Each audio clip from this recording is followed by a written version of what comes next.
Ороо минь төргийн үзэгчтэй. Өнөөдөр манай нэвтрүүлгийн сэдэв бол Монгол дахь улс төрийн хэллэгдүүлэлт өчигдөр ба өнөөдөр гэсэн сэдвээр явах юм. Бид нар студидээ хоёр зочныг өрсөн байгаа. Одоо зочноо танилцуулъя. Ингээд Монголын улс төрийн хэллэгдэлтийн холбооны тэргүүн Зогтбаатар төрийн өмчийн хорооны дарга асан гэж хэлнэ тий. За тэгээд тус холбооны тэргүүлэгч гишүүн улс төрийн талаар хэлмэгдсэн Монголын эмэгтэйчүүдийн холбооны ерөнхийлөгч Цэрэн Надмад. Гэдэг ийм хоёр зочин ирсэн байгаа. Цэрэн Надмад нэлээ холоос өнөөдөр Сэлэн аймгаас бас энэ нэвтрүүлэгт орох гэж зорж ирсэн байгаа. Та бүхэндээ энэ орон минь төрье. За баярлалаа. Та бүхэнд энэ орон минь төрье. За тэгэхээр монголчууд жилдээ нэг удаа хэлмэгдэхсдийн тухай ярьдаг. Тэр нь бол 9 сарын 10-нд одоо удахгүй тохиох гэж байна. Тэгэхээр энэ хооронд одоо ингээд ардчилсан хувьсгалын дараа хамгийн түрүүнд нэг төрийн бас байгуулагдсан нь бол хэлмэгдэхсдийн холбооны төрийн бас байгууллага байгаа шүү дээ. Тэгэхээр энэ хооронд манай Монголд одоо хэдэн оноос эхлээд хэлмэгдүүлэлт болов хичнээн хүмүүс маань өртсөн бэ? Ер нь хэлмэгдэхсдийн энэ асуудал ер нь яаж шийдэгдэж байгаа вэ гэсэн асуултаараа эхлээд нэвтрүүлгийг эхлэе. За энэ Монголын улс төрийн буур түүхэнд энэ хэлмэгдүүлэлт гэж одоо Оросоос л орчуулж гарч ирсэн ийм л хэл зөөлхөн хэлсэн үг л дээ. Ер нь бол цуст яргалал залхаан цэрлүүлэлт байсан. Хатуугаар хэлэх. Хатуугаар хэлэх юм бол тий. Тэгэхээр бидэнд ийм одоо улс төрийн түүхэнд ийм хард толб Монголын одоо ард түмэнд одоо тэмдэглэжүүлсэн байдаг. Өөрөөр хэлэх юм бол улаан коммунизмыг эсэргүүцсэн, үндэснийхээ эрх ашиг бодсон, за тусгаар тогтнохын төлөө үгээ хэлсэн ийм зөрөгтэй эрхэм хүмүүсүүдийг хэлмэгдүүлсэн байдаг. За энэ хэлмэгдүүлэлтийг бид нэр ерөн түүхээс нь аваад үзэхэд 1900 за 21 22 оноос л аваад үзэхэд нийт улс төрийн эм зохиомол хэрэг бол 100-аад байдаг. Судалж үзэхэд. Тэгээ өөрөөр хэлэх юм бол тэр одоо дэглэм, тэр одоо нөхцөл байдлыг үнэн шударгаар хэлж үндэснийхээ эрх ашигыг бодож тусгаар тогтнолыг одоо хамгаалахын төлөө тэмцэж байсан. За улс орныхоо хөгжлийг одоо хин нэгний захиалгаар биш, хин нэгний тоглоомор биш. Яг үндэснийхээ эрх ашигын үүднээс хийж байсан тийм хүмүүсээ дандаа хэлмэгдүүлсэн байдаг. Энд бол одоо ер нь хэлмэгдүүлэлт гэхээр нэг хэсхэн улсуудыг одоо нэг зовоочсон юм шиг нийгэм тийм сэтгэлгээ байгаад байдаг. Тэгвэл энэ бол тийм биш юм байна. Өөрөөр хэлэх юм бол энийг бүр шинжлэх ухааны талаас нь гэдэг юм цогц байдлаар нь аваад үзэх юм бол Монгол улс тэр бүх одоо талаараа хэлмэгдсэн байдаг. Газар нутаг хэлмэгдсэн, түүх соёл нь хэлмэгдсэн, хэл соёл нь хэлмэгдсэн, за өв уламжлал нь хэлмэгдсэн. Ингээд аваад үзэх юм бол маш томоохон асуудлуудыг ярих цогц асуудал л да. Наацх нь одоо монголчууд уйгуржин монгол бичгээл өөрсдөө одоо хэрэгжилж явах тийм л ирэхгүй л шүү дээ. Өөрөөр хэлэх юм бол уйгуржин монгол бичгээ 1945 онд цааслуулсан ард юм шүү дээ. Өөрөөр хэлбэл тэр бичгээ хэрэглэх хэрэггүй болсон. Оросын одоо кирилл үсгийг хэрэглэх боллоо шүү дээ. Тэгээ ийм л одоо хэлмэгцсэн ард юм шүү дээ. Тэгэхээр бид энэ одоо хэлмэгдсэн явдлыг одоо ингээд түүхээс нь ингээд аваад үзэхэд бол дандаа одоо төр нийгмийн зүтгэлтэн улс төрийн болон урлаг соёлын зүтгэлтэнгүү тэгээд олон одоо хүмүүсийг хэлмэгдүүлсэн байдаг. Тэгээ эргээд ингээд түүхээ эргээд харахад Монгол улс одоо ер нь хэр хөгжсөн юм бэ? Яагаад энэ хөгжил нь ийм удаан яваад байгаа юм бэ? Энэ бол ерөөсөө л одоо энэ оюунлаг хүмүүсүүдэд устгаснаас л болж байгаа. Тэгэхээр одоо шин цаг үед бол улс орны хөгжлийг өмнө бол нэг хэсэг бид нар чинь дандаа л эдийн засаг гарал хэмжиж хэлнэ шүү дээ. Тэгээ энэ одоо мал хэд болох гээд байна тийм ээ. Тий. Төл сайн уу гэж асууж байлаа шүү дээ. Сайн уу гэж хэлсэн. Тэгээд чинь өгөхөөс илүү. Тэгэл одоо 25 сая болох гэж мөн хичнээн 5 жилээр ярьж ингээ хүнээ орхичихсан ийм л нийгэм байсан шүү дээ. Тэгээ одоо яг ингээд аваад үзэхэд бол улс орны хөгжлийг өнөөдөр бол хүний хөгжлөөр нэмжиж байна. Ингээд үзэхэд бол тэр оюунлаг улсуудаа бид хэлмэгдүүлсэн учраас өнөөдөр улс орны хөгжил дэлхийн энэ хөгжлөөс 80 100 жил хоцорсон байна. Өнөөдөр бид ингэж амьдрах ёсгүй. Өнөөдөр хүн бүхэн эрхээ хамгаалсан, хүн бүхэн заяамал эрхээ эдэлсэн, хүн бүхэн одоо энэ гадаад жаргал гэж л хэлж байгаа юм да. Энэ одоо амьдралаа сайхан болоод гэр оронтой болоод хүн бүхэн орон сууцтай болоод хүн бүхэн машинтай болоод ингэж явал гадаад жаргал. дотоод аж аргал гэдэг бол бид нар энэ үндэснийхээ эрх ашигыг дээдлсэн, өвөг дээдсээ хүндэтгсэн. Энэ бол бидний дотоод аж аргал. Тэгвэл бид энэ хүний эрхээ дээдлсэн тэр нийгэм л биднэрт хэрэгтэй байсан. Тэгвэл энэ нийгэм биднэрт маш одоо удаан хугацаар одоо олон жилийг одоо туулж ирлээ шүү дээ. Тэгээ энд бол одоо гадаадын хүчин зүйл нөлөөсөн. Гэхдээ бас дотоодын хүчин зүйл илүү нөлөөсөн. Заавал гадаад ихнээ заавраар явах ёсгүй байхгүй юу? Тэгтэл чиг өглөө гэхэд тэрийг зөөлрүүлж жоохон зөөлрүүлж тийм боломжтой шүү дээ. Боломж байсан байхгүй. Одоо бол юу гэж харддаг вэ гэхээр эндээс одоо их болгоомжлоод ер нь гадны нөлөөгөөс болоод бошүүкүүдийн нөлөөс болоод монголчууд хэлмэгтчлээ гэж хараад байгаа байхгүй. Бас тэр тийм биш. Энэ дотоод нөхцөл байдлыг бид илүү харах хэрэгтэй. Яг уу гадаад байдлаар бол нөлөөсөн. Өөрөөр хэлбэл Оросд бол Монголын асуудлаар 169 удаа хэлсэн байдаг. Яг түүх баримтаараа. Ингээд үзэхэд бол нөлөө байсан. Гэхдээ нөлөө байлаа гэхэд бид нар өөрсдөө тэр тоглоомд нь орохгүй бол болох л байсан. Заавал одоо бид нар тэднэртэй нэгдий гэдэг нь тэдний үг дуугүй биелүүлээд ихгүй бол алуулахгүй. Яагаад гэж шудраг улсууд нь тэр одоо үндэснийхээ эрх ашиг дээдлсэн улсууд нь болох тэр амби харилцахгүй өөрийгөө золиослж идэг. Ямар нь одоо бялдуучлаад үлдээд өнөөдөр сайхан амьдраад өнөөдөр одоо үр хүүхдэн сайхан амьдраад ингээл мөнхийн турштай явж идэг. Энэ хоёр бол асар ялгаатай ойлголт байхгүй. Тэгэхээр бид энэ өвөг дээдсээ ялангуяа энэ Чингисийн ургийнхныг бол ерөөсө бодлогоор устгасан. Өөрөөр хэлбэл тэр Чингисийн удамчил тайж ноёдууд байлаа шүү дээ. Тэр үеийн язгууртан тий гол тий энэ одоо ламнар тий бүгд л тэр үеийн л одоо сэхэтнүүд тэр үеийн л оюунлаг хүмүүс нь байсан шүү дээ. Тэр хүмүүс нь ус хувьсгалыг бол дандаа манлайлж гисэн. Дандаа тэргүүлж орж 1911 оны үндэсний эрхчлэлийн хөдөлгөөн гэтэл дандаа л ноёд хаад тэр үеийн одоо удмын асуудал байлаа шүү дээ. Ингээд ер нь энэ улаан коммунизм гэдэг бол одоо нийгмийг магадгүй хүмүүс бол энэ хүн одоо тэр коммунизмыг хитрхи муулж ийн гэж бас харж болно. Гэхдээ хитрхи муулахаас илүү бид нар бодит байдлыг л дүгнэх хэрэгтэй. Үнэхээр байсан уу гэдэг дээр л ярих хэрэгтэй бол тэгэхээр түүх бол өнөөдөр бол Монголд бол ингэж одоо хэцүү байжээ. Ер нь гэдэг ийм байдлыг одоо хүн хэмгүй. Одоо ер нь Монголын гэр бүлийн одоо 4-ний 1 нь л одоо энэ хэлмэгдүүлгийг амссан шүү дээ. Айл өрхийн. Ингээ бодоход бол монголчууд яриа л энд хамрагдсан гэсэн. Бүгдээрээ л хэлмэгдсэн үг шүү дээ. Тэгээ манай нэвтрүүлгийн зочин цэрэн найдвууд ихч бол одоо их сонин зочин одоо үзэгчтэй бас танилцуулах хэрэгтэй гэж бодож байна. Энэ Монгол Ардын хувьсгалт намын тухайн үеийн төв хорооны нарийн бичгийн дарга Лүмб гэдэг энэ одоо маш үйлдвэрчний төв зөвлөлийн дарга байсан. Тэгээ Лүмби одоо ач охин зээ охин гэж хэлж болж байна. Тэгэхээр энэ өвөөгийнхөө үйл ажиллагааг одоо ингээд өөрийнхөө биеэр үтсэн.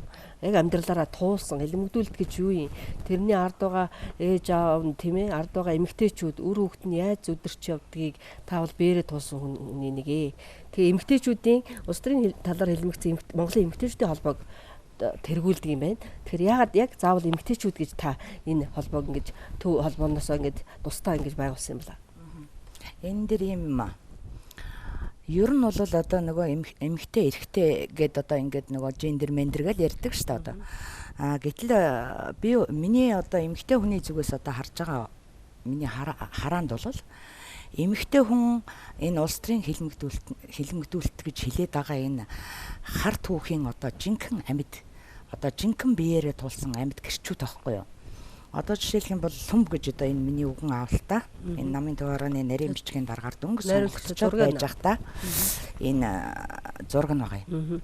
Сонгогдохоос өмнө би бол энэ үгэн аавын минь талаар энэ өмнө бас дахиад баригдсан байгаа байхгүй юу? 28 онд. Тэгээ баригдаад ингээд намын одоо сургуулийн одоо сонсогч нар нь одоо энэ Сүхбаатарын талбай нөгөө модын интертэй байх ч одоо Лүмбийг сулмал гэдэг нэг тоглоо үзэн бариад одоо ингээд орилж гашгирсан юм байна л да. Тэгэн гут сулж гаргаж ирэнгуудаа маш их одоо их олонтойг ойлгоод тэгээд намын төв хорооны нарийн бичгийн дараагаар одоо элдв очиргоо нэг нь хэмлээд тэргүүнээ ийм 3 хүнийг сонгосон байдгийг. Тэгээд дөнгөж сонгочоод тэгээд одоо энэ хоёр зураг бол ингээд хоёр өөр зураг байгаа. Энэ намын төв хорооны нарийн бичгийн дараагаар сонгогдчихад яг одоо нөгөө ажил дээрээ байж байгаа зураг шүү дээ. Гэтэл энэ яг одоо нөгөө шорон давьяач чийгээд Халимгтүүлээ шорон давж чийчээ дараагийнхан зураг. Гэтэл энэ бол халимгтай юу халимгтай. Дээл нь яг адилхан байгаа биз? Тийм бай. Тий. Тэгэхээр зэрэг хүнийг яаж одоо амархан одоо тэр ард түмний одоо дуу хоолойг ингээд айгүй амархан дарж болдгийн. Одоо нэг албан тушаал өгөөд ингээд гаргангуудаа дараа нь яаж хэлмэгдүүлж болдгийн.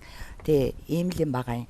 Тэгэхээр зэрэг эмэгтэйчүүдийн холбоог одоо зохион байгуулсан гол шалтгаан нь бол одоо миний өвгөн аавыг одоо аваачаад ингээд буудчихлаа 32хан наснд нь. Гэтэл миний эмээ ээж гэдэг юм шүү дээ одоо хань сандгийн норчмоо гэдэг. Гэтэл эмээ ээжийг минь ардын сургуульд багшлах хэрэггүй эсэргүүний авгаа учраас гэд ажилгүй болгоцсон. Миний ээж одоо гиндэн сайдын охин цэрэн дулмгай одоо Лумбийн феврал гэж миний ээж байхгүй юу уулна. Тэр үеийн сэхэтнүүд хүүхдүүдтэй их орсныг өгдөг байсан байна. Тэгээд тэр феврал гэдэг одоо сүүлд нь шагдрын навч болсон шүү дээ. Одоо хэлмэгдэхээр зэрэг чинь овог нэрээ солихоос өөр арга байхгүй. Тэгээд ээж минь цэрэн дулмгай энтриг сургуульд байхад нь одоо 1-р 10 жилийн хаалгаар багтахгүй хүүхдүүдийг шугам чагсаал хийлгээл. Тэгэл ерөөсө тэрний дээр одоо Лумбийн феврал хиний гиндэнгийн цэрэн дулам энтергээл одоо овг нэрээр нь дуудаал урагш нь шугам чагсаалаас гаргаад тэгэл энэ хүүхдүүдтэй бол одоо өнөөдөр сексүлээ тоглож болохгүй одоо найзлч нөхөрлж болохгүй энэ хүүхдүүд бол эсэргүүний хүүхд учраас ардын сургуульд сурах хэрэггүй. Тэгээд одоо ингээд хүүхдүүдээ хоёр игнэ болгоод тэгээд одоо дундуур нь нулимулж гаргаж ирсэн байгаа байхгүй юу? Тэр хүүхдүүдээр сургуулийн хүүхдүүдээр. Гэх жишээний ийм учраас одоо хөхөө өвлийн хүүтэнд хүртэл одоо миний имиж сандгийн орчмоо бол сэтэргээжтэй хүн байсан. Тэгээд миний ээж бол нэг дүүтэй Валдимир гэд. Тэгээд одоо өөгийн минь баривчлаад авч шорон тийнгууд хөхөө өвлийн хүүтэнд ногоо малгайтангууд дахиж хурчрээд гэрийг битүмчилсэн байгаа байхгүй юу? Тэгээд яах нь ялхуугтай тэрвэрсэн нэг миний ээж хажууд нь ингээд байж штэ. Гэтэл нөгөө нэг хамгийн минь хураагаад цогсохгүй. Хөхөө өвлийн хүүтэнд хүүхдээ тэрвэрж яхад нь чихнийх нь сүүжин алтан аймгийг сэт татаад аваад явсан байдаг байхгүй юу? Тийм учраас одоо миний имиж сэтэрхээжтэй хүн байсан ингээд тэр үе чи оюун моён гэж байх шиг ингээд 2 3 дахиад идэгчдэг юм байна. Хүрээний ганган нарчмаа Лумбийн нарчмаа гэл тэр үе чи нөхрөөр нь голцоо өгөлдөг.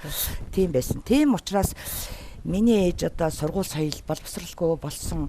Тэгээд одоо өөрөөсөө 16 ах хүнтэй одоо нах ямны алга гарт осрвол гэж архивын нууцын эрхлэгч одоо Монголын одоо бас чекист ийм хүнтэй суугаад тэгээд одоо би төрсөн. Тэгэхэд одоо ерөөсөө насаараа миний эмээ ээж энэ төр маань болох төр зэрэг жоохон тийм дуу шууга хураасан их цэгэн ярьдаг одоо тиймэрхүү байсан байлээ.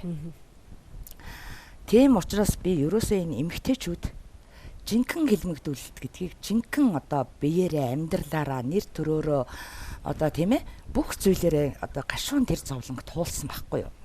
Тийм учраас улс төрийн талаар хэлмэгдсэн Монголын эмэгтэйчүүдийн холбоог санаачлан зохион байгуулад тэгээд одоо энэ улс төрийн хэлмэгдэхтэй холбооныхоо дараах нь одоо ингээд зохион байгуулагдаад одоо энэ холбоотойгоо цуг одоо 25 жилийг туулж байна да. Таны нэг танилцуулганд одоо тэр үед эмэгтэйчүүдийг маш харгасаар шийтгдэг байсан. Тийм жирэмсэн байхад нь хөл үндэтэй байхад нь бол яг шууд одоо цаазалдаг байсан гэдэг их айхтар мэдээ та түр өгжсэн. Одоо маш их сериосны ийм юм байгаа. Одоо их анхааруулжтай энийг одоо мэдвэл зөх. Тийм. Одоо энэ хүмүүст их сайн ойлгуулах одоо мэдвэл зөх дүүгээрэл байгаа юм. Энэ яагаад тэгэхээр зэрэг мөн одоо тэр үеийн одоо боловсралтай эмэгтэйчүүд байсан байгаа байхгүй юу? Боловсралтай, удирдах чадвартай лидер ийм эмэгтэйчүүд байсан. Гэтэл энэ эмэгтэйчүүдийг одоо тэр геноцид террор гэж яриад байдаг шүү дээ. Энэ бол нээ нөөгүй хэлэхэд одоо тэр Чилд гарсан тэр Пиночет гэдэг генералын одоо тэр гаргасан тэр одоо үе олноор нь хамаргалан устгасан. Тэр Камбожид гарсан тэр улаан гихмэрүүдийн тэр одоо цусд яргалал. Тэгэл одоо энэ малгар гэж ярьдаг шүү дээ. Гэтэл энээс одоо аимшигтайгаар одоо ингэ эмгтээчүүдийг бол маш хэрцгий гэрцэлтхан цэрлүүлчихсэн. Тэгэхэд одоо энэ дунгарчд гэж энэ эмэгтэй 23 наснда цааслуулсан байдаг байхгүй энэ Хинтээ аймгийн одоо нөгөө хушууны засаг дарга одоо өөрөөр хэлбэл тэгээ энэ эмэгтэй жирэмсэн. За энэ Мабэсийн дулмаа гэдэг маш өндөр боловсралтай бас одоо нөгөө күтэн мөтөө нөгөө юм уу гэж төгссөн герман сурсан байдаг ийм эмэгтэй. За энэ Оросд болохоор гэдэг энэ бас айгүй мундаг эмэгтэй байсан байгаа. За энийг бүр одоо ингээд хүүхдүүдтэй хүүшин жалганд авчиж жадалж алсан шүү дээ. Тэ. Жадалж шатаач энэ төр тэ. Тэгээд энэ нөө дэмж жанжин гэдэг шүү дээ. Дэмж жанжны дараа нь дэмдээ хэрэггэл тэнд дэмж жанжны гэргээ энэ навчаа гэдэг. Энэ эмэгтэйг бас одоо ингээд жирэмсэн байхад нь цаацсан. Богдын баг хатан гинэн пил. Тий одоо энэ жирэмсэн ингээд буудагдах гэ туugдаад явж штэ.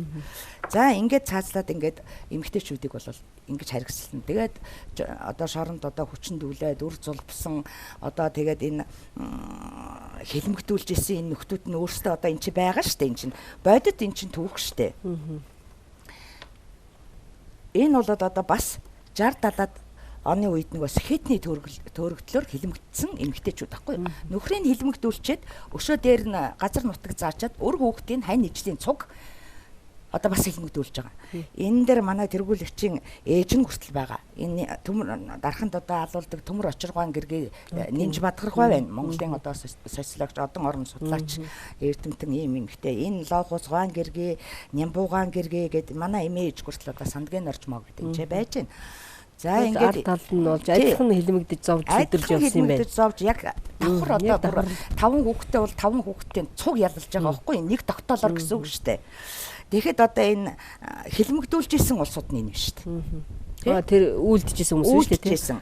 Одоо энэ одоо бүр ингээд одоо тэр одоо энэ хэм генэн пилиг одоо шоронд хүчнээд буудан алдсан хэмээх мандал гээл тухайн үеийнхаа нэрээр тий ингээд энэ чинь түүхэнд ингээд үлдчихэж байгаа юм тий ингээд үлдчихэж байгаа байхгүй эднэр бол одоо ерөөсөө аюултай юмыг бол Монголын түүхэнд энийг бол хэлмэгдсэн энэ төр гэдэг нэр чинь өөрөө бас эргэлзээтэй бас зөөлөн хэлбэр энийг бол би юу гэж хэлэх гээд байна гэхээр зэрэг энэ бол жинхэнэ одоо тэр одоо манай хэлмэгдэхсдийн холбооныхан манай түүхчид манай эрдэмтэд судлаачид энэ төр бол энэ бол жинхэнэ улс үндэстнийхээ эсрэг аймаглан устгах цуст яргалал буюу геноцид террор байсан гэж ярьж байгаа байхгүй. Гэтэл энэ чийл мэйл интерт чинь бүгдээрээ дэлхийд даяар олон улсаар хүлээн зөвшөөрүүлжтэй шүү дээ. Энэ бол ийм айхтар төрийн эргэлт гарсан.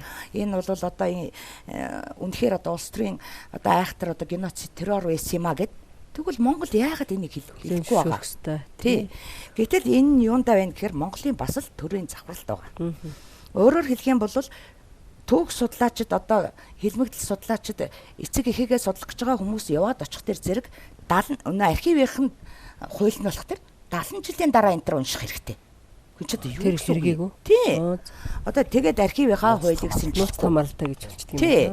Одоо тэгэхээр яаж энэ улс системд байна тийм ээ? Системдээ. Тэгэхээр системдээ байна гэдэг чинь дарга хэлснээр нөө сор болсон сэхэтнүүд, сор болсон лидерүүд, сор болсон хөвгүүдээ хамаргалан устгасан байхгүй юу? Энэ бол цус яргалал. За ийм байгаа юм. Энэ зэрнэд их тодорхой ярьлаа шүү дээ. Одоо ингээд хүмүүс магадгүй энэ телевизээр харж байгаа улсууд нэг хэсэгхэн улсууд л хэлмэгтэй. Одоо энэ хүн хэлмэгтэй зовсон юм аа. Тэгээд өнгөрсөн юм аа яриад байгаа. Гэл ингэдэг байхгүй. Энэ бол ерөнхийдөө би бол боддог. Энэ одоо төрийн дээд удирдлагууд байгаа хүмүүс тийм ээ. Энэ олон намын дарга нар энэ төр энийг одоо зүрхэнд их ойрхон аваач. Магадгүй танд тохиолдог гэж магадгүй. Тийм ээ. Гэхдээ энэ Монголын ард түмэн тохиолдсон шүү л гэж боддог. Нэг хүний энэ зовлонт асуудал гэдэг юм. Нэг хүний энэ маш их зовсон энэ амьдралыг өнөөдөр бид зүрхэндээ ойрхон аваад за ер нь хэлмэгдсэн улсуудыг ер нь цааш төрийн бодлого яаж өөрчлөх юм бэ гэдгийг бодох хэрэгтэй байна. Өнөөдөр сая ярьлаа шүү дээ. Нэрээ овгоо солиод, нэрээ солиод сүүлдээ сая одоо ингээд цагаатах гээд хэд хэдэн хөгш надтай уулзж ирсэн. 10 жилийн өмнө. Нэр нь солигдсон. Өөрийнх нь нэр хүртэл солигдсон. Тэгээ нөгөө хэлмэгдүүлтийнхаа юг одоо тэтгэмж аав ихтэй авч чадахгүй. Гэхдээ ийм олон хүн хорвоог орхилоо шүү дээ. Тэгтэл өнөөдөр тэр цагаатгалын хууль нь өнөөдрийнхөө цаг хугацаанд тохирохоо байчлаа. Тухайд 90-ад онд болж исэн бол цаг үед байхгүй болчихлоо шүү дээ. Тэгэхээр бид өнөөдөр энэ арчлалыг, энэ арчилсан хувьсгалыг бий болгоход энэ хэлмэгцтэй холбоо бол тэр хөдөлгөөнүүдийн нэг бүрэлдэхүүн хэсэг болж явж исэн. Одоо ч байгаа. Одоо ч гэсэн энэ төрийн завхрал гэдэг юм уу төрд болохгүй байгаа юмныг шударгаал хэлж байгаа. Тийм учраас өнөөдөр бидний одоо энэ хүний ингээд яриад байгаа юмыг ер нь төрийн дээд урлагууд ойлгооч. Бүр зориуд хүлээж авч уулзаач. Асуудал байгаа бол тэр асуудлыг шийдэхийн төлөө яв. Нэг одоо ингэхтэр өөрсдөд нь тохиолдох юм уу, найзад нь тохиолдох тэр хэлмэгтчлээ гээл одоо учиргүй өөрсдөө бол өрдөө тэр хуулийн заалт тэр одоо бүх юмыг хэрэглээд мөнгөтэй ч юм байна. Хэвлэл мэдээллийг ашиглаад ингээл явдаг. Энэ хэлмэгцсэн улсууд чинь тийм мөнгө төгрөг байхгүй.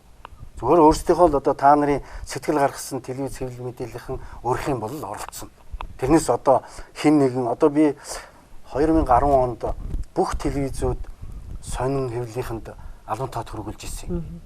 Тэгээд би юу гэж хүссэн гэхээр та нөхөд маань одоо зөвхөн хэлмэгдүүлэлтийн талаар энэ 9 сарын 10-нд ерөөсөө та нар өөрсдөө ингээд сурвалжлага хийгээд ингээ яваач. Тэгээд ер нь одоо хэлмэгдүүлэлтийг одоо юу гэдгийг байгуул бүхэн хэлцээч. Хүний эрх зөрчиж үгүй юу? Хэрвээ энэ байгууллага өнөөдөр энэ жилийн дотор хүний эрх зөрчсөн байх юм бол энийг одоо илт тод нээлттэй зарладаг. Тэр даргыг ярьдаг. Тэр дарагт нь ямар одоо хариуцлага тооцдог ийм болооч гэдгийг төрийн тэргүүнүүд бүгд одоо юунууд 2010 оноос би шаардж мэдээлэл хөрвүүлж ирсэн. Уриалж ирсэн биз дээ. Гэтэл тэрийг одоо хүртэл шийдэхгүй байгаа байхгүй. Одоо хүртэл. Тэгэхээр энэ улсууд чинь энэ улсуудыг одоо сайхан сэтгэлийн гэдэг юм уу яах юм бол энэ улсуудад тэр одоо 30 хэд он 40 хэд онд өөрөөр хэлэх юм бол хамаг эд хөрөнгийн хураагаад авцсан. Бөгжийн авцсан. Тийм ээ? Би хэрэгжилж исэн юм төр булаагаад авцсан шүү дээ. Тэгтэл тэрийг өнөөдөр төр буцааж өгч чадахгүй байгаа байхгүй. Төр буцааж өгөх ёстой шүү дээ. Тэгтэл энэний төлөө асуудлыг тавиад байхад одоо хүртэл шийдэхгүй байгаа байхгүй. Тэгэхээр энэ улсууч одоо тэр 30 40-од оны үеийн хүүхдүүд нь одоо амьсруу байгаа хүүхдүүд нь 80 90 хүрсэн байна шүү. Одоо тэр улсуудыг бүгдийг өгцсөний дараа их гэдэг юм уу. Нэг бол хуулиа өөрчлөх хэрэгтэй. Тэр архивын тухай хуулиндаа тэр 70 жил гэдгийг өөрчлөх хэрэгтэй шүү. Тэр 20 30 жил юм уу? Нэг бол тийм л их хугацаа тавих нь 20 30 жилээ тавил. Ер нь 10 жил энэ төр тавиа. Тэрийг бол яах нь нээлттэй болох хэрэгтэй шүү дээ. Яах нь тэрийг нууж яах юм? Шүрсэн хэрэгүүд шүү дээ. Тийм шүү дээ, тий. Цагаатгчлаа төр маань эргээд нөгөө шийдвэрээ цуцлалаа. Энд чинь одоо төрийн бодлого эргэлт гэж хэлдэг юм л шүү дээ. Цагаатгалаа чинь тий. Тэгээд дараагийн хэлсэн дээр нэг архивын талаар нэг эвлэлтэр зэрэг бүгд газар ингээд тустай архивтай. Улсын архив байна, хотын архив байна, намын архив байна. Одоо Монгол Ардын нам, Монгол Ардын хувьсгалт намын архив. За тэгээд дээрэс нь тэр тагнуулын архив. Гэл одоо ингээд маш олон архивтай. Тэгээд тэр болгоно нь өөрсдийнхээ байж байгаа тэр материалыг өгөхдөө айгүй хатуу. Их сурвалж өгөхгүй нэ тий. Монголын түүх. Энэ нь бол одоо энэ тухайн үед одоо Монгол Ардын нам буюу энэ Монгол Ардын хувьсгалт намын хийсэн энэ комментарны бодлогыг шууд дэмжиж хэрэгжүүлж хийсэн энэ аюултай энэ ард түмнийхээ эсрэг явуулсан энэ аюултай аллагыг одоо бүдгэрүүлэх, түүхийг гуйвуулах одоо тэгээд хүмүүсийн одоо өнгөрснийхэн дараагаар одоо яадгийг цэвэршүүлж ариусуулж гэх юм уу яадгийг одоо ийм муухай юм нь уламжлагдаж ингэж үеийн үед энэ төр ярьж байгаа улсууд дотор явагдаад байгаа учраас энэ маш эмгэнэлтэй байгаа юм л та. Ер нь ингээд хууль зүйн талаас ингээд аваад үзэхэд 1924 оны үндсэн хуулийг бол бид хүүхдүүд түүхээрээ бол их сайхнаар хүлээж авч илээ шүү дээ. Их одоо хувьс одоо юу гэдгийг өөрчлөлт хийсэн, үндэсний одоо том өөрчлөлт хийсэн ийм хууль болсон гэж ярьдаг. Гэтэл одоо эрдэмтэн судлаачид бидний одоо үзэж одоо судалж байгаагаар үзэхдээ одоо ангаар нь ялгуулсан феодал ламнар гэдэг сонгуульд орохгүй гэдэг эрхийг хасчихсан ийм л хууль байсан шүү дээ. Өөрөөр хэлбэл 1924 оны үндсэн хууль бол хуульчилсан төрийн эргэлт байсан. Өөрөөр хэлбэл аль тэр коммунист нийгмийг л хуульчилсан. Тэнд бол феодал гэдэг юм уу тэр Чингисийн алтан уургийнхныг устгасан л тийм л үндсэн хууль байсан шүү дээ. Тэгэхээр бид энэ хууль зүйн талаас нь гэдэг юм нийгмийн тэр систем талаас нь айгүй зөв тайлбарлаж нийгэм зөв ойлгуулахгүй бол нэг хэсэг улс төрийн хүчин намайг муухай харагдуулах гэж байна гэд энийг одоо түүхийг гуйлж болохгүй. Гуйлснаас болоод нийгэмд одоо энэ буруу үзэгдэл бий болоод тэр гуйлсан үзэгдэл нь одоо хүртэл явсаар байгаад 2000 одоо юу гэдгийг 9 10 он хүртэл үргэлжлээд тэр нь яваад сүүлдээ яасан 1996 онд чинь одоогийн ерөнхийлөгч элбэгдөрж Монгол улсын ерөнхий сайд байхдаа ард түмнээс уучлалт гуйсан шүү дээ. Та бүгдийг хэлэн тий. Одоо ингээд та бүгдийг ард түмнээс уучлалт гуйсан. Анх удаага улс төрийн одоо хүчнүүд дотроос анх удаа арсан нам өөрчлөлт гуйсан. А бусад одоо арчсан хүчин өөрчлөлт гуйгаагүй шүү дээ. Бусад намууд ерөөс гуй. А харин 2010 11 онд байна энэ хэний Батболд ерөнхий сайдын үед ард түмнээсээ биш намынхын гишүүдээс өөрчлөлт гуйсан. Тэгэхээр энэ хоёр өөрчлөлт хоёр өөр ялгаатай. Тэгэхээр Монголын нийгэм энэ улс төрийн сэтгэлгээ яаж хөгжиж байгаа, ямар одоо цэвэр ариун байгаа гэдэг эндээс харж болох гэдэг байхгүй. Нэг нь болох төр бүр ард түмнээсээ гуйсан байдаг. А нөгөөх нь болохоор зөвхөн намын гишүүдээс танд хүчин мөхсдөд гадны нөлөөг таныг одоо аварч чадахгүйгээр таныг бид хэлмэгдүүлчлээ гэж байгаа байхгүй. Ингээд ийм ялгаатай юмыг одоо хүртэл тэр сэтгэлгээ нь арилахгүй байх тэр чинь яах юм? Одоо бид нар тэрийг одоо заавал тэр улсууд хэлмэгдүүлсэн тэр нам гэдгээс нь бид нар ярихгүй байхгүй. Монголын түүхэнд энэ улс төрийн гэмт хэрэг байж юу гэдгийг л тогтоох асуудал.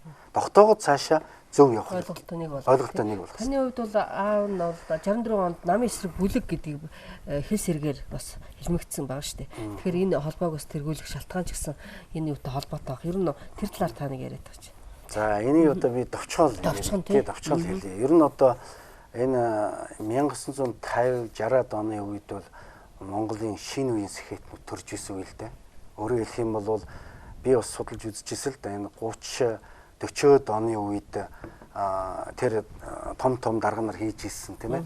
Дээд одоо төрийн дээд удирдлагуудыг ингээд судалгаа аваад тэр Оросд хэлмэгдсэн улсууд ингээд судалгаа авахад ер нь одоо дунд мэрэгжлийн хүмүүс цөөхөн байлаа шүү дээ. Дандаа бага мэрэгчлэлтэй ийм л улсууд тэгсэн мөртлөө тийм сайхан хар ухаантай амьдралын хар ухаантай гэдэг шүү дээ. Тэрийгээр одоо удирдах явж байлаа. А тэр улсуудад бичиг үсэг аль хэдийн яасан бол агуул улсууд байх гэсэн. Тийм усуд байлаа шүү дээ. А тэгвэл 50-60-аад оны үед бол энэ гадаад дотоод сургууль төгсчихсөн. Жинхэнэ Монголын шинэ үеийн сэхэтнүүд дөнгөж төрөөд улс орныхаа амьдралыг өөдрөгөөр харж ер нь бид одоо яаж өгчих гэсэн юм бэ? Ер нь одоо энэ одоо хуучнаар бол одоогийн бол зах зээл юм. Тэр үеэр бол хоршоо дэлгүүрч гэдэг юм уу те.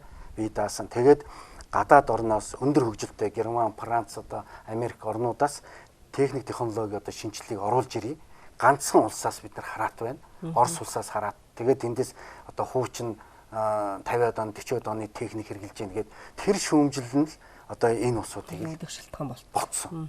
Тэгээд хэлмэгдүүлэлттэй үзэлтэй хүмүүсийг бол дарж исэн гэсэн үг шүү дээ. Тэгээд тэрийг их ямар юугаар илрүүлсэн гэхээр ерөөсөө их муухай аргаар илрүүлсэн. Яагаад гэвэл одоо ингээд том дээд сургуулиуд байна шүү дээ. Их дээд сургуулиуд тэнд байгаа багш нар сэхэтнүүдийг за та нар ер нь улс орныхаа талаар ямар бодолтой байна?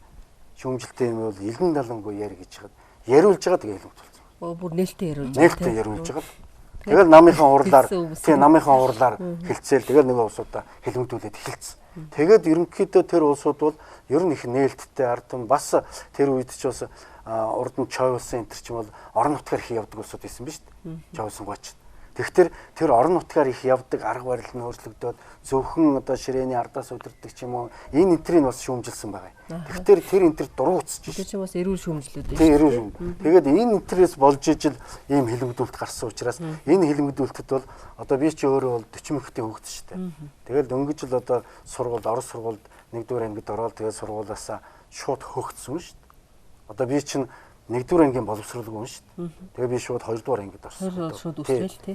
Тэгээ 1-р ангид чинь гинт намайг ингээ хөөчөж байгаа юм чинь цаашаа сурах. Би одоо надад 1-р ангийн боловсролын юу байдаг шүү дээ. Тэндээс хөгдөд ямар сургуульд орох вэ? Тэгээд яг хөө өмнө аймгийн 3 дэсийн давсны артил. Нөгөө цөлн гэдэг. Цөлн гэдэг үдэ цөлн хамтай байна шүү дээ. Гэр бүлээрээ явчихсан. Тий гэр бүлээрээ тэр юуны сайд нарын зөвлөлийн тогтоол гараад тэгээ шууд л одоо гэр бүлээр нь тэгээ бүр гэр бүлээр тэгжил одоо их зүүн акт гарчлаа шүү дээ. Одоо тэрийг хүн ярих юм бол үлгэр шиг юм боддгийг.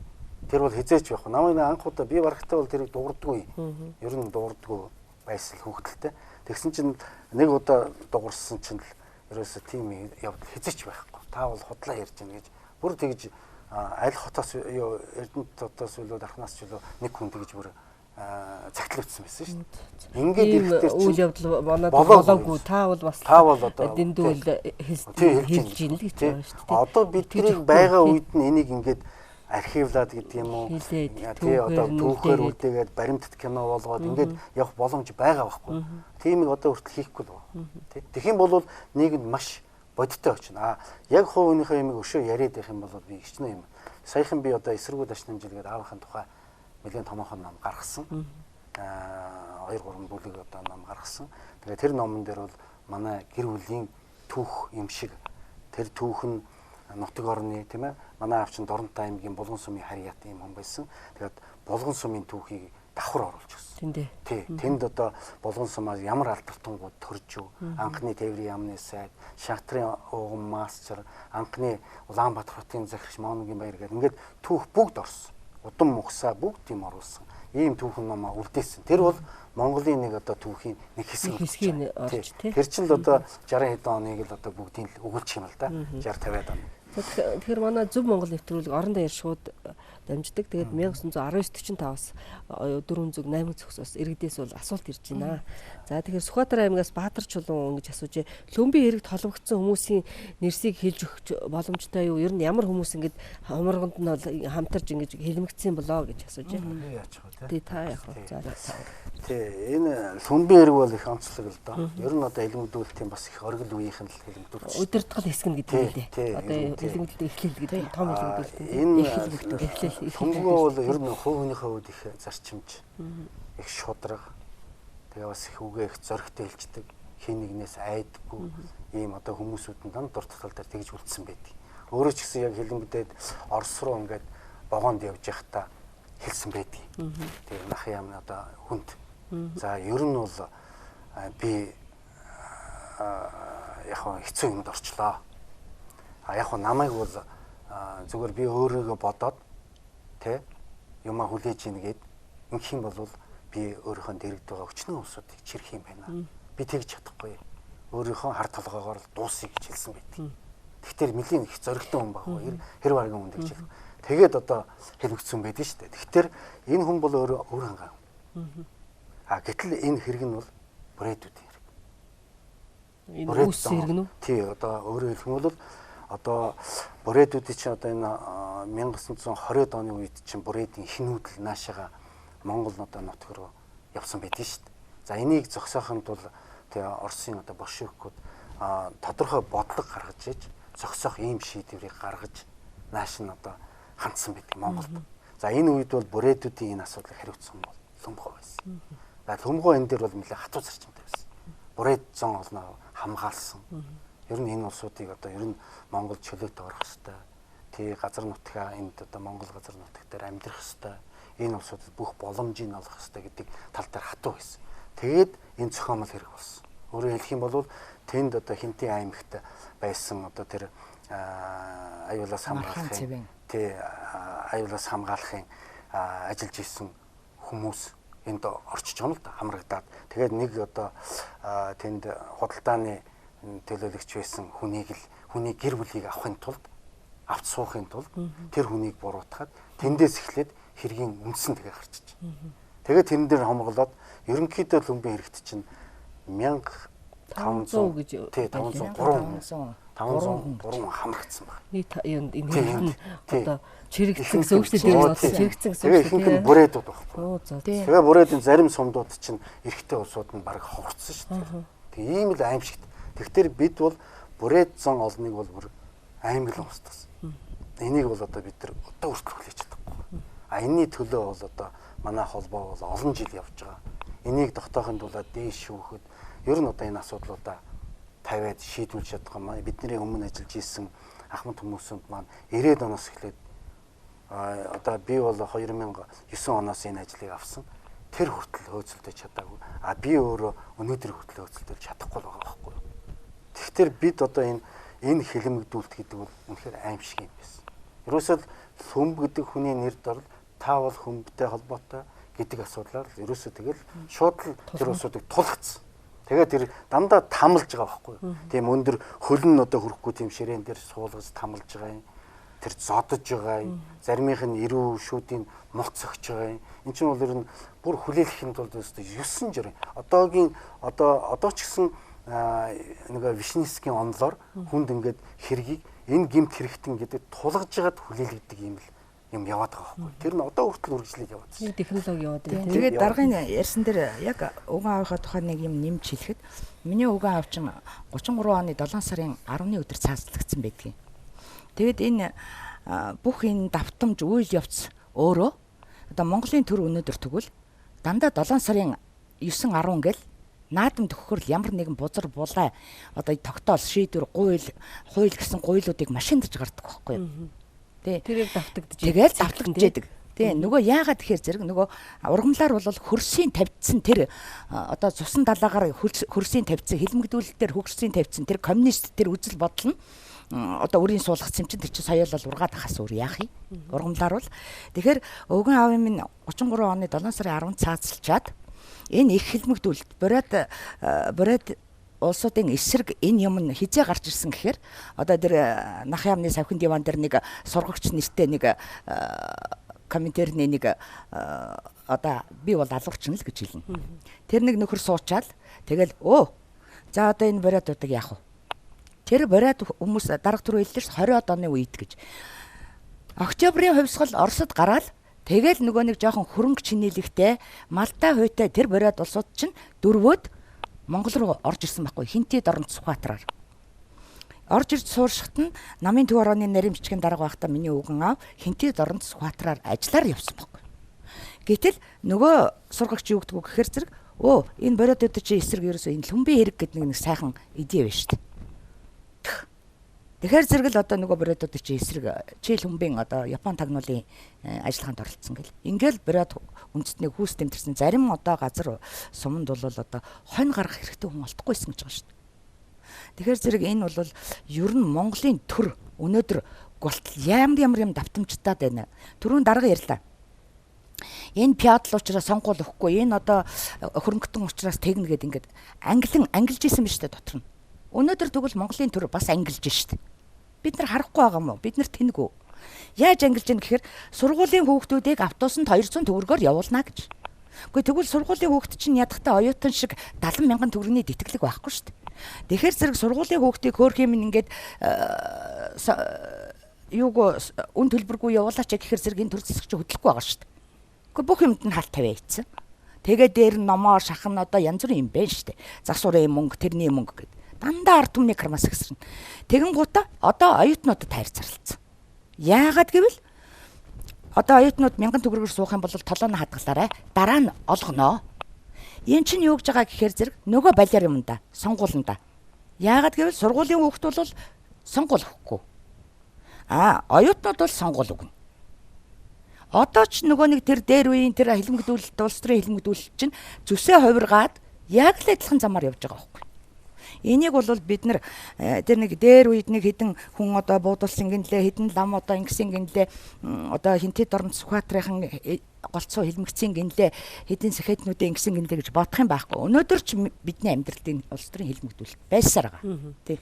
Тэгэхээр улс төрийн хилмигдүүлэлтийг одоо ингээд арчсан нам буюу одоо ингээд хөлцөл өчтсөн гэж байгаа шүү дээ. Ард түмдээ. Гэтэл одоо яг үүний хэрэг дээр яг амьдрал дээр ард түмний амьдрал нэлээд дорой. Тухайлбал одоо та жишээ нь одоо Монголын улс төрийн хилмигчтэй холбооны тэргүүн зогтоод дургу та төрийн өмчийн хорооны дарга байж исэн байхгүй юу?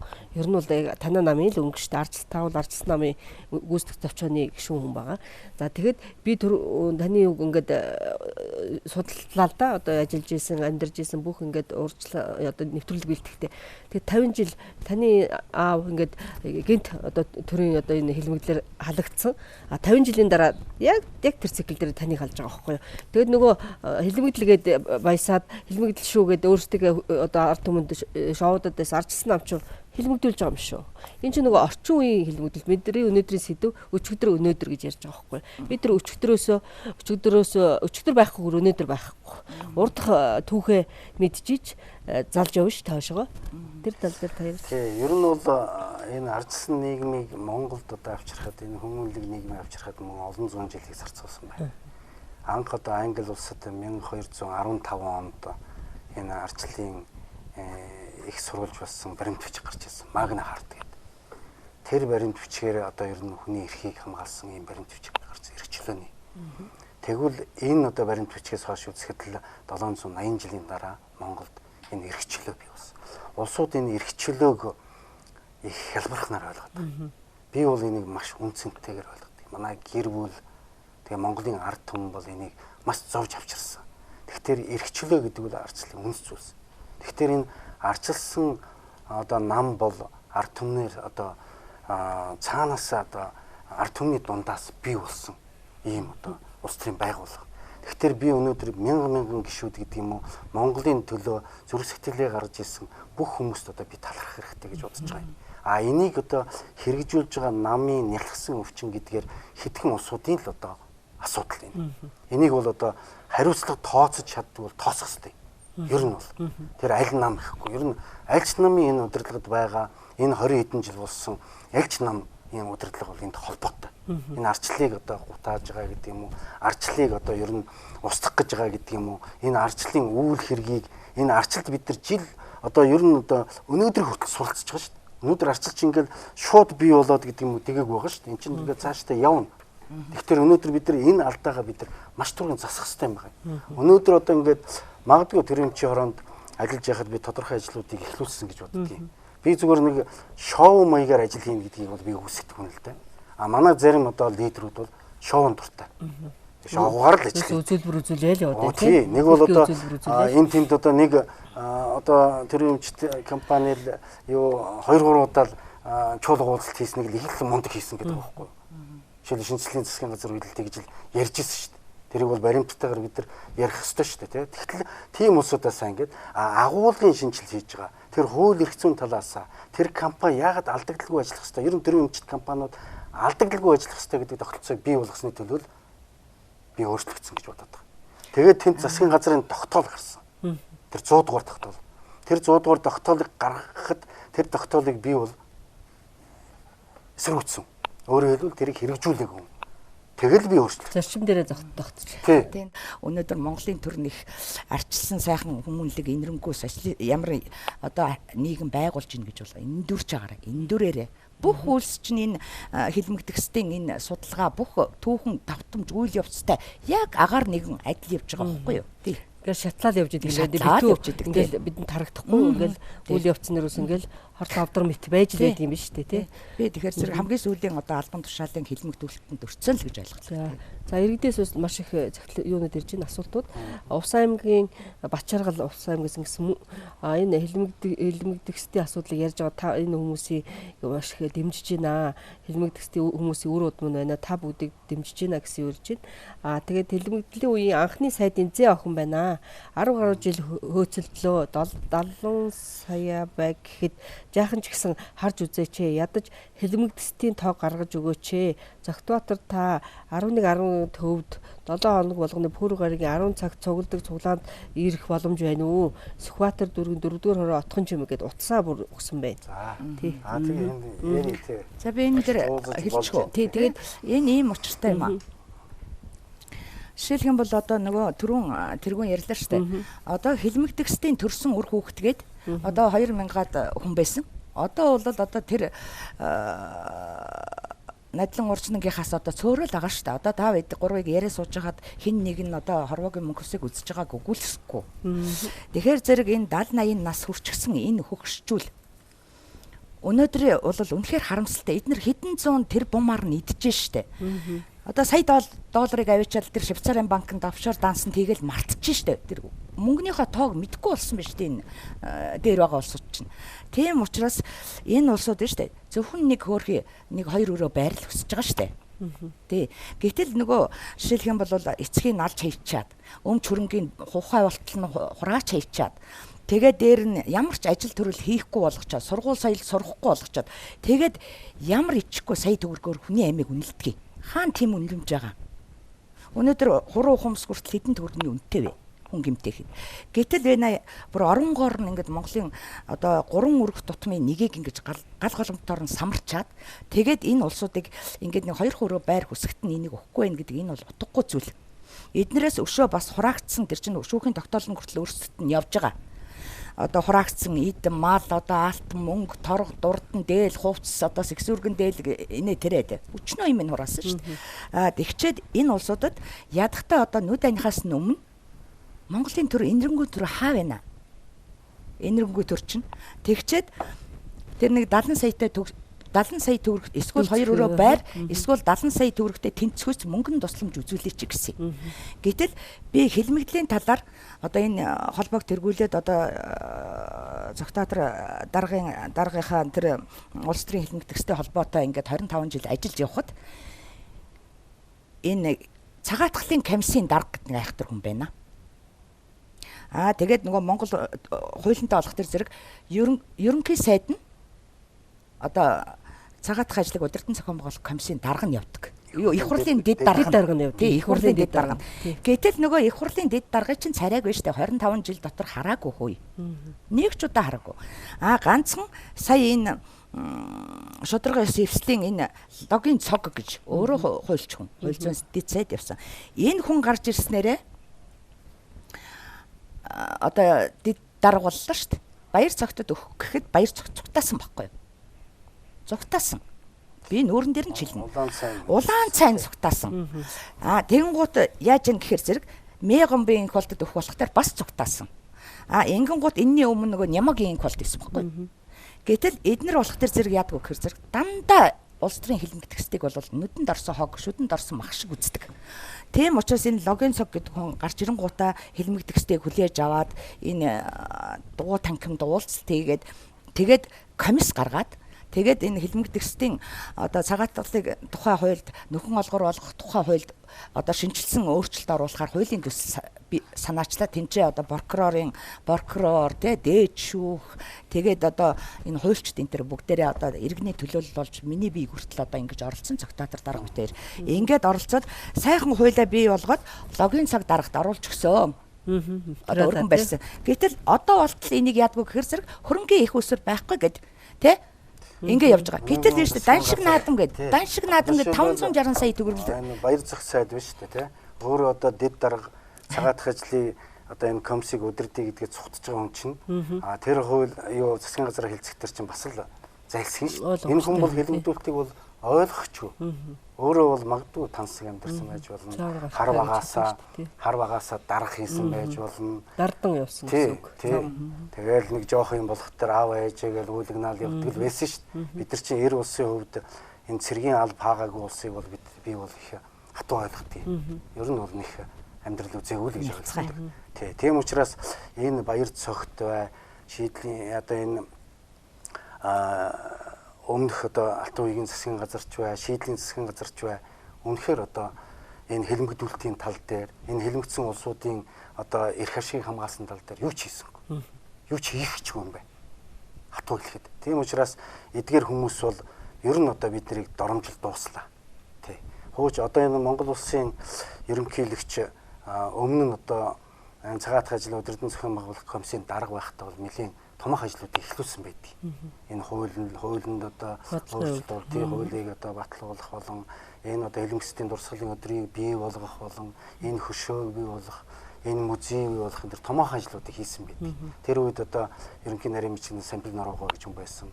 Тэр буурал бол одоо энд бас маш их зүйлтэй маш их зүйлтэй. Түүнээс хойш бол одоо тэгээд ажил бол ерөнхийдөө унтарсан л гэж хэлж болно. Ер нь бол энэ цагаатах ажлын энэ удирдан зохиол комиссийн энэ ажлыг бол энэ хэлмэгдүүлэлтийг мэддэг, ойлгодог тийм хүмүүс л хиймээр юм шиг. Мэдэрсэн. Өөрөөр мэдэрдэг хүмүүс. Тэрнээс бол хөндлөнгөөс одоо ойлгож байгаа улсууд бол ерөөсөө ойлгохгүй. Шулуухай хэлгэд бол хийж чадахгүй бол тэр төсөв мөнгө цалин пүнлөө аваад яг татвар төлөгчтэй мөнгөөр. Тэгэхээр зэрэг энэ улс төрийн талаар улс төрийн хэлмэгдэхчдийн холбоонд шууд ажиллаа өгөх хэрэгтэй гэж би бол ойлгодог шүү дээ. Тэ? Тэгэхээр таны нэг ярилцлаганд би уншижсэн. Ер нь бол хэлмэгдэхстэй хүмүүсийг бол өгье гэвэл өнчин ишгнээс хашаад өрнө гэдэг шиг олон арга байна гэж байгаа байхгүй. Хүүхдийг сургалтын төлбөр дээр дэмжлэг үзүүлэх ч гэдэг юм. Ямар нэгэн хэлбэр хувьцаа маягаар тийм ээ. Одоо хувьцаат компаниудад хувьцаа эзэмшүүлэх аргууд бол сэтгэл байвал ерөөс бүрэн боломж байгаа. Өгье гэвэл ганцсан үйлдэл гэвэл тэгэхээр энэ төр засгийн хүмүүст бас энэ талаараа их зөв ойлгуулах. Эсвэл бүр энийг одоо Монгол даяараа дэлхийд одоо энэ хэлмэгдэлт гэдгийг хүлээн зөвшөөрөх тийм ээ. Жолцгыг бол ингэж яг тийм энэ маягийн юм одоо энэ 10-нд бас энэ ажил чиндэм болоосаа гэж бодож байна л да.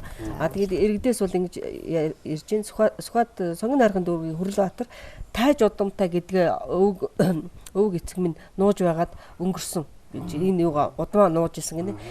Тэр талаар яаж баттай мэдж болох вэ? Ингээд удам судраа цагаат тагсан бичиг нь байгаа юм аа. Хаанаас асуух талаар хэлж өгөөч гэж Хүрэлбаатар тэгээд дараа нь утсаа бас өгөөрэй. Энэ дэр танаас асуусан. Тийм. Ер нь бол энэ судалгаа энэ цагаат ажлын өдрөдөн цахим комиссийн дэргэд бол судалгааны алба ажиллаж ирсэн. Одоо бол татан буухцсан. За энэ бол бас л ухралт хийж ийл гэсэн үг. Тийм учраас тэр судалгааны албан дээр бол очиж энэ асуудлыг бас мэдэж болно. Мөн одоо тагнуулын ерөнхий газрын тусгай албанд бас энэ асуудлаар хандж болно. Ер нь бол цаашдаа энэ ялангуяа энэ пиадл гэж хэлүүлээ, тайжийн одоо удам ухсаа гэж яриж байгаа улсууд бол ер нь удам ухсааныхаа талаар нэлээд сайн судалгаа хийх нь зүйтэй. Ер нь тодорхойлж гаргах нь зүйтэй. Одоо бид нар айж ичдэг цаг хугацаа бол өнгөрсөн шүү дээ. Сэлгэн аймгаас Наран туяа бол түгээмэл энэ тохиолдог бэрхшээлийн тухай бичсэн байна. Манай ээжийн аав хэлмэгдэж байсан. Амьд байхдаа ээж минь хөөцөлдөж өгнө гэж байсан. Мөнгө нь өөр хүнд өгсөн байсан гэж. Өөр хүнд авах ёстой мөнгө нь өөр хүнд өгсөн байсан. Дараа нь дүүн хөөцөлдөөд бас л өөр хүнд өгсөн байсан. Дахиж хаана хандсан дээрвэ ингэж өөр хүмүүсийн нэр дээр ороод байх юм бүр уучраа олоход хэцүү байна гэж юм тий. Тэгээд худлаа үнэн тэр нэр зохиогоод байдаг нь ямар тань болоо гэд энэ нэг хэлмэгцэн хүмүүсийн нэр солигдсон байд юм уу ийм нэг. За энийг бол тэр цагаат ажлын өдрөдөн зохион байгуулах комиссинд хандах хэрэгтэй. За тэгээд болохгүй болох юм бол тэр комиссийн өөрсдөө тэр шүүхээр яаж шийдсэн байна, хэнд яагаад өгсөн байна, тэрийг тодруулаад өгнө. Тэгэхээр одоо удам гэсэн энэ дээр бас нэг юу гараад байна гэхээр нөгөө нэр усаа сольсон барьсан тийм юм дээрээс бас нөхцөл байдал ийм байдал үүсэж байгаа. Тэрийг ялгааг нь гаргачих болох байхаа. Энэ иргэний та бүгдийг дэмжиж энэ талаар улам сайн баримттай материалтай юм нэвтрүүлэг, тусгай нэвтрүүлэг хийгээ ард түмэндээ хүргээрэй гэж энэ сайн тарааж ойлгуулах хэрэгтэй байна гэд хэлэмжүүлэлт одоо хүртэл байсаар байна. Хоёр том гүрний дунд байгаа манайх шиг жижиг улсын хувьд хэлэмжүүлэлт байсан түүх олон бий. Гэвч урд хэмнэлтэй түүхийг дахин давтахгүй тулд одоо байгаа шинэ төрдөө намууд зөв зүйл хийж ард түмэндээ хандсан зүйл хиймээр байна. Монгол Ардын Хувьсгалт нам өөрчлөлт гуйсан хэдий ч бодит ажил ерөөс хийхгүй байна. Бодит ажил болохгүй нэ өөрчлөлт гуйсан тий. Өсгөл аймгийн цагаан улс сосор намынхаа гишүүдтэй өөрчлөлт гуйсан гэд. За одоо тэгээд бид нар нэвтрүүлгийн маань цаг нэлээд жаргах төгч чинь. Энэ дэр одоо орчин цагийн хэлмэгдүүлэлт гэж байж штэ. Уул усаа хамгаалсан хүмүүс. Тэгээд үнэн шударга ярьсан хүмүүс. Одоо ингэ шууд л ажиллаас халагддаг болчихлоо штэ. Тэгээд нам гэдэг одоо энэ нэг сүлжээ болчлоо. Тэгээд намын гишүүн бус бол одоо Монгол улсын иргэн хаан дуртай чадвараараа ажиллах боломж хаалттай байна. Ард түмэн ядуу зүдүү байна. Ажлын байр олдохгүй байна. Хүн болгон өр ширтэй байна. Төрөөхөн Бямсрангаа телевизээр ярилцлага өгч байна. Монголын нэг хүн 18 сая төгрөгийн өртөө нэг иргэн банкныхаа хүүтэй нийлээд тэгж ярьж байна. Тэгэхээр бид нар эдийн засгийн юунд бэрхшээлд орсон. Энэ маань эдийн засгийн бас хэлмэгдүүлэлтэнд орчлоо. Одоо газар нутаг маань байхгүй боллоо. Одоо ингээл гол усныхаа төлөө явсан мөнхөө ирэхэд хэлмэгдээл шоронд явж байгаа шүү дээ. Тэгтэл янз бүрийн гадаадын татвараас зайлсхийсэн хүмүүс нь өршөөгдөл гараа явчихдаг. Энэ одоо урдаас гарсан юм уу, хойноос гарсан юм уу гэх юм уу. Ингээд нэг алга үтсэн юм маань үргэлжилж байна. Ардчилсан нийгмийн үед, ардчилсан нам засгийн эрхэнд байх үед бас их олон түмэн их хүлээлт байсан, их ардчилтай эрх чөлөөтийг сайхан гэдэг итгэл бол өөрлөж исэн. Тэгтээ сүүлийн үед бол хүмүүс нэлээ бас зөвхөрсөн байдалтай байна шүү. Ер нь би түрүүн хэлсэн. Орчин үеийн одоо хэлмэгдүүлэлт бол өнөөдөрч байж байгаа байхгүй юу? Өнөөдөрч байж байгаа, маргаашч байна. Энэ ялзарсан төр хизээ үгүй болсон цагт энэ орчин үеийн хэлмэгдүүлэлт байхгүй болно гэж би ойлгодог. Тэ хатуу хэлж байгаа байх. Гэхдээ монголчууд маань зөв ойлгоно биз? Тэ тэгэхээр зэрэг энэ хэлмэгдүүлэлтийг дөрвөн одоо ангилдаг. Манай хэлмэгдэхсийн холбооноос гаргасан ийм юу байдаг юм аа. Тэг мэдгдэл. Энэ дээр одоо дөрөвдүгээр ангилалт нь буюу одоо энэ 98 оны 10 дугаар сарын 2-ны өдөр одоо нөгөө зориг агсныг алсан. Тэрний өмнө дарханд одоо төмөр очир агсныг алсан. Энэ хэрэг байгаа штэ. Ус төрий. Тий. Тэгээд энэ хэрэгээс гадна та нар бодоод үзтээд одоо тэр даш балбарл гэж байна, мэндийн зинэл гэж байна, инх сайхан л гэж байна, наран цэцэрлэл гэж байна. Энэ яагаад одоо Монголын төрд ороод үнэн шударгаар дугурсан хүн болгон нүдэ нийтдэг юм бэ? Энэ бол би бол одоо маш их эрх мэдэлтэй. Тэгээд энэ одоо хуулийн хүчний байгууллагыг гартаа атгсан ийм хүмүүс хийж байгаа гэдгийг би бол шууд хэлчихье. Тий. Намайг одоо мөрдсөн ч болно, одоо байцаасан ч болно. Миний амьдрал тийм юм чинь. Тэгэхээр зэрэг энэ хамгийн сүүлд гэхтэл одоо ингээд 7 сарын 2008 оны 7 сарын 1-ний үйл явдал шүү дээ. 5 сайхан залуугийн амь насыг зүгээр одоо төрсэн авгаагаа ирэх гэж шүлцээгээ бариад явжсэн залуу хүртэл одоо буудаал одоо тийм ээ хүүхдэн төрсэн байхад одоо буудаал ингээд 5 залуугийн амь нас 800 иргэнийг хоморголон баривчилсан. 200 иргэнд бол шүүх яг ижил кононцсон одоо тогтоолоор нэг ижил ял өгөөд одоо хүртэл суллагдаагүй хүмүүс тэнцээ байгаа. Шоронд байна. Энэ улсууд тэгээ газар шуургийнхаа төлөө тэмцэн тэр мөнгө хоёр. Үнэхээр тэр хүн одоо зандал хил гэж яриад байгаа юм л да, зандалчлах гэж. Гэтэл тэр хүнийг биш үү те би өөрөө газар шуургийнхаа төлөө тэмцэж энэ ирээдүйн хойч үеийнхаа төлөө өстой амиа өгтөл тэмцэж байгаа хүний хувьд үнэхээр гарнат сум буу сумнда хүрэж байгаа байхгүй. Дэсвэрийг алдуулж байгаа байхгүй. Тийм учраас энийг нэг зандалчлах, мандалчлах гэдэг нэг сүрхий юм бодоод ингэ байх юм байхгүй. Энэ мөнгө хэрэг суллах хэрэгтэй. Өнөө маргаашгүй. Одоо үг дуугүй. Тэгээд дээр нь юу ч хэлэх үг гэхээр зэрэг энэ хэлмэгдүүлэлт бол олон янзаар явж байна. Энэ чинь ганцхан нөгөө нэг хүн дээр явдаг юм биш юм биш үү? Тэр нь юугаар явж байгаа гэхээр зэрэг та сая 18 сая төгрөгийн өртөө. Өнөөдөр ихээсээ унж байгаа энэ цаг мөчид унж байгаа няраа хүүхэд хүртэл Монгол эднэрийн идэж уусан, эднэрийн тансгалсан, эднэрийн балиартуулсан тэр 10 өр болгосон 18 Монголын ард түмний нуруунд дээр авчирч байгаа 18 сая төгрөгийг төлөхөр төрж байгаа байхгүй. Тэгээ хаа байна Монгол улсынхаа иргэнийг олшруулъя одоо бид нар олуулаа болъё гэд цэцэрлэгч байхгүй, яашлж байхгүй. Төрийн хар хайрцагны бодлого, дээрээс нь Монголын үндэсний аюулгүй байдал бүр ордос байхгүй. Үндэсний аюулгүй байдал байдаг нэг төрийн 3 өндөрлөг нь 3 тишээ хараад суудсан. Яах болж байна? Бид нар одоо гадныхны тэр хаа байсан төв алгасч ирж байгаа энэ Англи Америкуудын аман тунах юм уу бид нар? Монголчуудыг хайж штэ. Тийм учраас орчин үеийн хэлмэгдүүлэлт бол энэ одоо гэрлийн мөнгө, дулааны мөнгө, тэгэд торгоно, ингэж шорон тийм тэгвэл өөрсдөө тэгээ хариуцлага тооцож байгаа нь хаана? Албан тушаалтан цагаан цацангуудаа. Тооцох гэхээр одоо өршөөе гэдэг байгаа үстэй. Энэ дээр би нэг хатуухан жишээ үзүүлчихье. Юу гэхээр зэрэг энэ Намбарын инх хоёр чинь одоо Монгол Ардын хувьсгалт намын дарга чинь одоо үнэн худлаа сонсвол Солонгосоос давхиж ирээд нөгөө ард түмэн тэгэж гар барьсан байхгүй саарл ортнолоо давхил орж шít. Юу харуулж байгаа. Тэгээд өөрөө ирээд сурвалжлагчид өшөө хонцонгаа аавна гэж. Энэ чинь зүгээр хэлдэг үг биш шít. Өшөөгөө авах болно. Тэгээ Монголоо хөгжүүлж өшөөгөө аавна. Өөрөө дахиад эрхэм мэдл албан тушаал авч иж энэ Монголыг хөгжүүлэх нь л дээ. Гэтэл энэ хүн төмөр очир агсны нөгөө хэрэг шүү дээ. Илрээгүй хэрэг. Гэрт нь алдсан. Авгаан гараад дэлгүүр ороод ирэх хооронд нь алдсан. Гэтэл энэ хүнийг мөрдөж исэн хурандаа дашторжид Монгол Ардын хувьсгалт намын дарга байхдаа инх хоёр баяр хүргэж шагнал гартуулж исэн байгаа шүү дээ. Манай хар номд байна. Энэ бол өөрийнх нь зураг хөрг одоо тэр хурандаа нь энэ байж. Гэгч жишээний тэгчээд өөрийгөө одоо хэлмэгцэн гэл ингээд.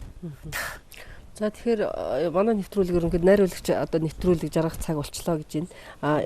Ирэх 9 сарын 10-нд одоо хэлмэгдэхстийг дурсах өдөр болон Монгол анх одоо жилдээ нэг удаа хэлмэгдэхстэй энэ хичнээн жил 37 оноос хойштой энэ хоморгол алж нөгөө өөрөө амнасаа алдсан тэр хүмүүсийг ингээд дурсдаг өдөр байгаа. За ингээд өнөөдөр манай сэдв улс төрийн хэлмэгдүүлэлт өчигдөр ба өнөөдөр гэдэг сэдвэр Монголын улс төрийн хэлмэгдэхсдийн холбооны тэргүүн Цогтбаатар тус холбооны тэргүүлэгч гишүүн улс төрийн талаар хэлмэгдсэн Монголын эмэгтэйчүүдийн холбооны ерөнхийлөгч Цэрэн Надмад ийм хоёр зочин байлаа. Та нартай ярихад бол таатай байлаа. Маш их нээлттэй олон баримт материал тулгуурлаж бидний яриаг халуун өрнөлөө. Манай үзэгч гэсэн бидний ярилцлагыг бол сонирхон үзсэн бахаа гэж бодож байна. За ингээд анхаарал тавьсан үзэгч та бүхэндээ баярлалаа.